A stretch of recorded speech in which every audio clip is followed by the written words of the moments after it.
afternoon. I want to be respectful of your schedule. We have a special welcome just minutes away. And also, I know we have some very eager entrants, contestants who are ready to share their ideas on how they're going to change the world. So yesterday, for the historians, June 6th, in American history marks what?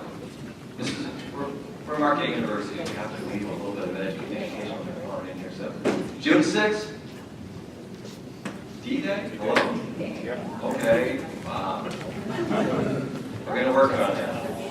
And also, June 6th will be known in 2013 as the first Midwest Social Innovation Startup Challenge.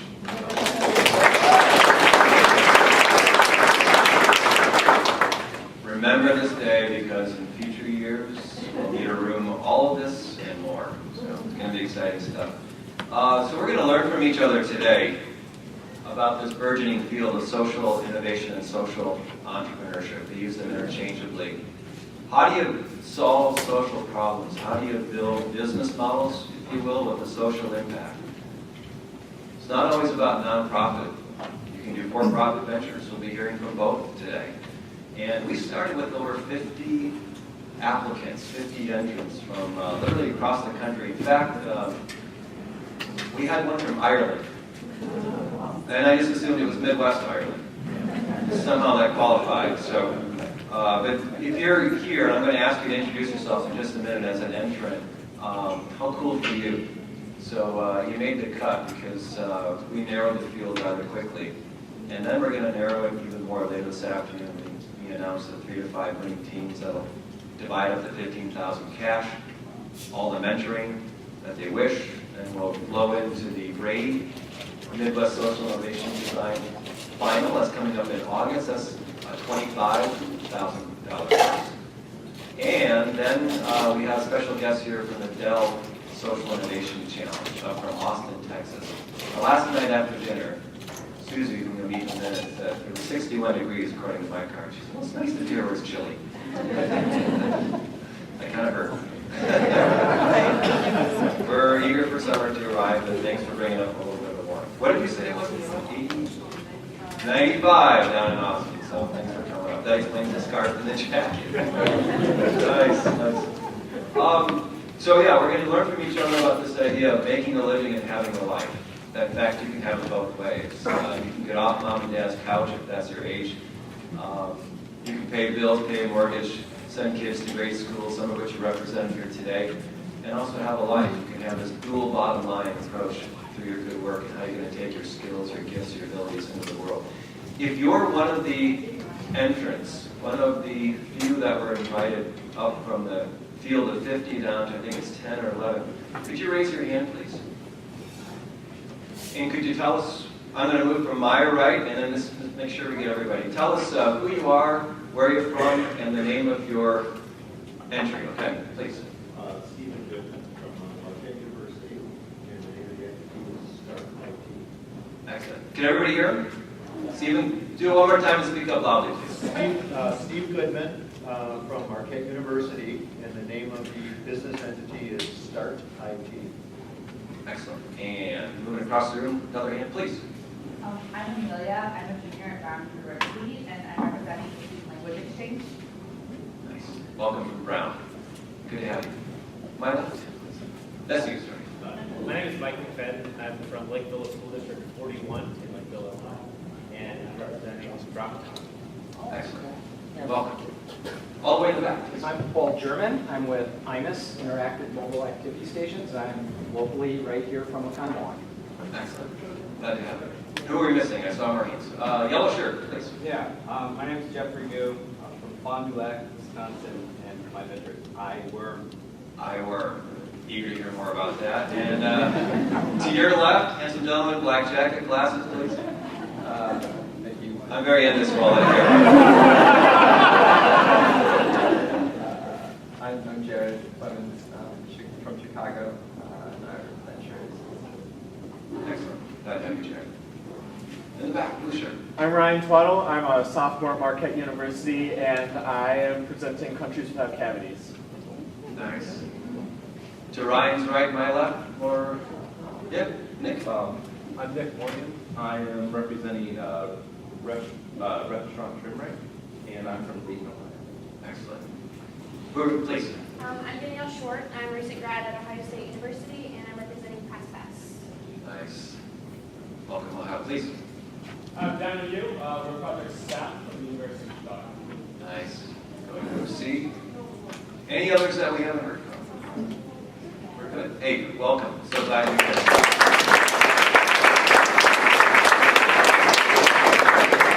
I'm going to share with you a quick 2-minute video clip. If you've got that ready to go. Maybe not so much. Tell you what, let's skip that. I can tell by the look in Marla's eye, like, not on my book. It's not. So more importantly, I've heard from many folks this morning, what cool space, how neat it is to have this global leader here in Milwaukee offer up this space to host us. And there's a reason for that.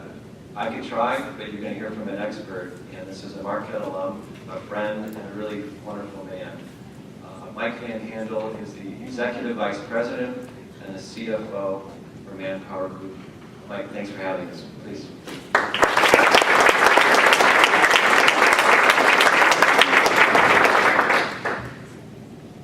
Thank you, Jeff.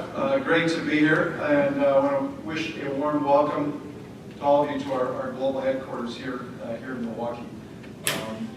Excited to have you here because really social entrepreneurship, I've come to find, is really the core mission of Manpower. I say come to find because I think it was about 2 years ago, Jeff invited me to lunch and said, I really want to talk to you about something neat, and usually, someone from Marquette talking about something neat is usually money, so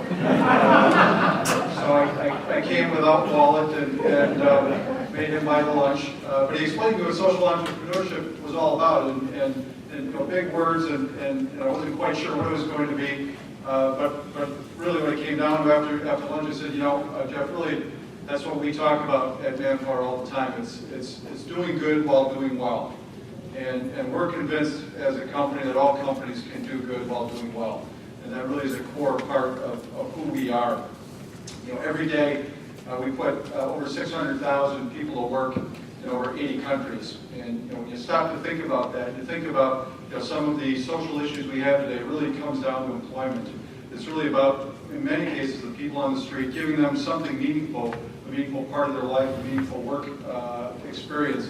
And so we work very hard to integrate those people into the work environment, do a lot of work around assessing their skills, giving them training for free so that we can up their skills and make them more productive members of society, more productive members of the community they're in, which really, I think is really an important part of improving the social environment that all of us live in as a society. So that's an important part of it. Along with that, we've got very robust CSR programs. We are recognized as the industry leader when it comes to CSR. We spend a lot of time on human trafficking. Happens to be a very big issue today.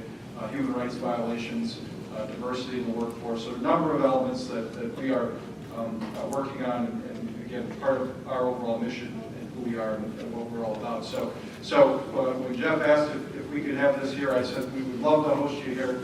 Fits very well with everything we're about, what we want to do. So hopefully you enjoy your time here. If there's anything we can do for you, feel free to reach out, ask any of the Manpower folks around.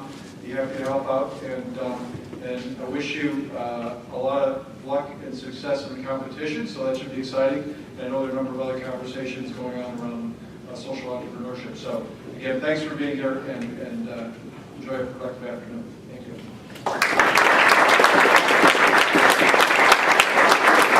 Thank you, Mike. And could you please help me give a big shout out to the rest of Mike's team here at Manpower. Marla is back in the room, but I can't tell you enough between Marla and her colleagues. They just do an amazing job. So thank you.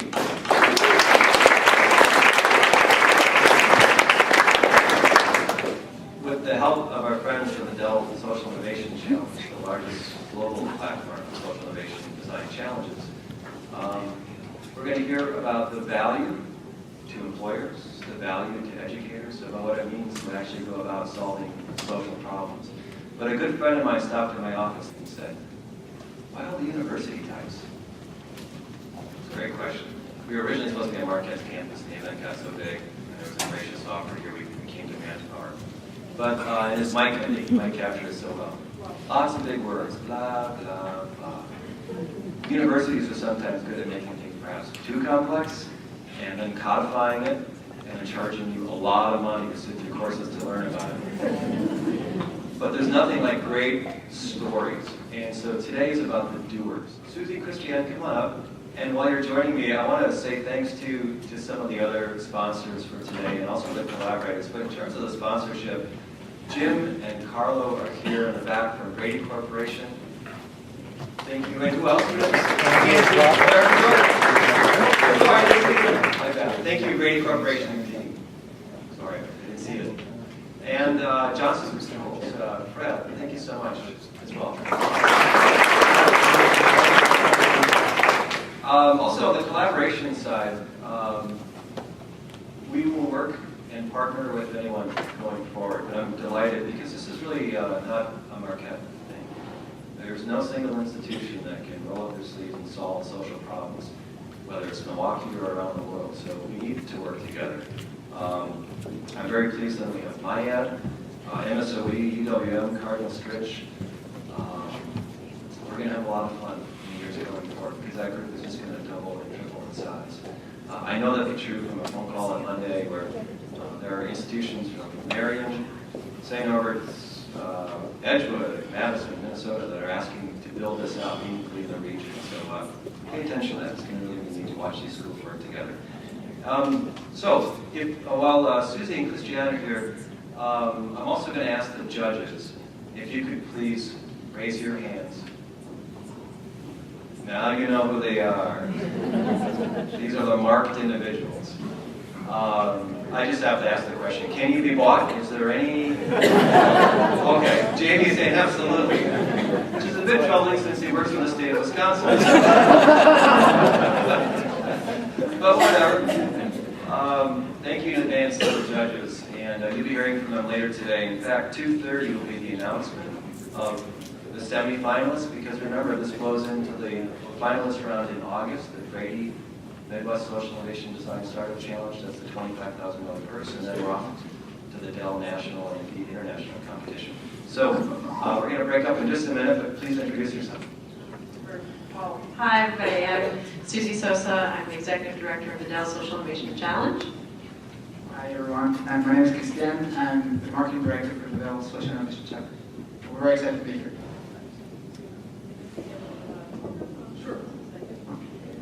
Sure. I'll take 1 minute.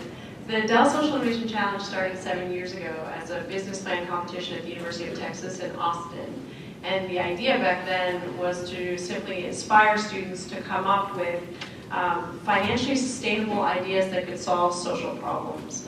You know, that alone was revolutionary 7 years ago, but now it's not so much anymore. And so we've evolved significantly since then from a one-winner, $50,000 check business plan competition to what we are now. We have an online platform where we train and activate as many student social entrepreneurs as possible. So this year we had 2,600 projects operating in over 110 countries. It represents about 10,000 students.